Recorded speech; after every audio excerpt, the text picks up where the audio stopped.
Hey everybody, Mick Olenek with Mick Olenek Consulting here. Today I want to talk with you a little bit about email deliverability. Now I get this question a lot from my clients and they'll say, hey Mick, what do I need to know, just bottom line brass tacks about email? So when I'm writing an email and I'm going to send it out to my list, what do I need to be worried about to make sure that my email is actually being read, that I'm getting the best bang for my buck in my email, because I know that emails are a really important part of my mix, and I want to make sure that the email that I'm doing is effective. And so there's a lot of thought processes on this, but what I'm going to do is I typically share with my clients the 4 major things that we always want to make sure that we're looking out for when it comes to email. All right, and I'll tell you what these are. So what they are open rate, or actually aggregate open rate, and I'll tell you what that means in just a moment. Click-through rate, or actually aggregate click-through rate. Domain or IP reputation, and then abuse or complaint rate. All right, so let's talk about what each of these are so far.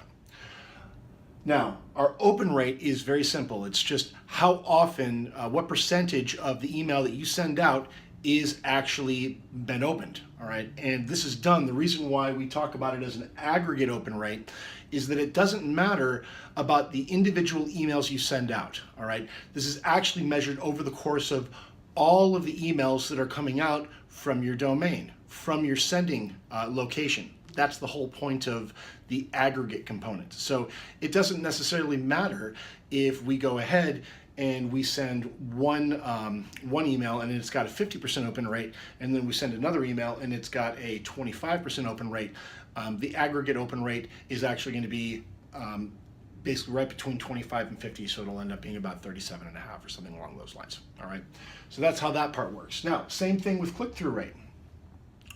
We want to make sure that we're actually getting people to actually click a link inside of our email to actually go someplace to take an action. This is what email providers actually care about, all right? The magic numbers that you want to look for, and these are the numbers that Google puts out, and so basically Google is the platinum gold standard in terms of how hard it can be in order to inbox. And so what you're looking for as far as an aggregate open rate with Google is 30%. That's what you want, all right? Your aggregate click-through rate, Google wants to see at